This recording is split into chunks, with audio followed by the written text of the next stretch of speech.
पूरे हो जाओ सारे जेड़े दोस्त कहते ने किंग साहब फलानी मजून खादी, टिमकानी मजून खादी, लबूबे कबीर खादी, फायदा नहीं होया।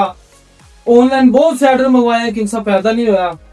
अल्लाह पाक की शफा देगी इंशाल्लाह। मजून रेगमाई है, शबाब पावर रेगमाई वाली।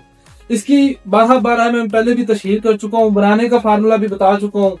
अगर मेरा कैमरा आपको दिखा रहा है, ऊपर इंग्रेडिएंट्स लिखे गए हैं, ऊपर फायदे ख्वास लिखे गए हैं, और ये गारंटी वाली प्रोडक्ट है। जो कहते हैं किंग साहब लबूबे कबीर हासिल खा कंपनी की यूज की है या ख्वा किसी हकीम से लेके यूज की है, चैलेंज तो नहीं है, अल्लाह पाक की शफा देने वाली है, लेकिन ये हमारा दावा है। अल्हम्दुलिल्लाह इसमें ओरिजिनल नर इसमें रेगमा इस्तेमाल की गई है। मादा तरील को पैदा करती है, गाढ़ा करती है, सीमन की मिकदार में इजाफा करती है। इंशाल्लाह बफज़ल खुदा बेटा पैदा होता है। अल्लाह पाक की ज़ात देने वाली है, लेकिन बहुत कमाल का रिजल्ट है। टाइमिंग पे, जिस्मानी ताकत पे, असहाब पे।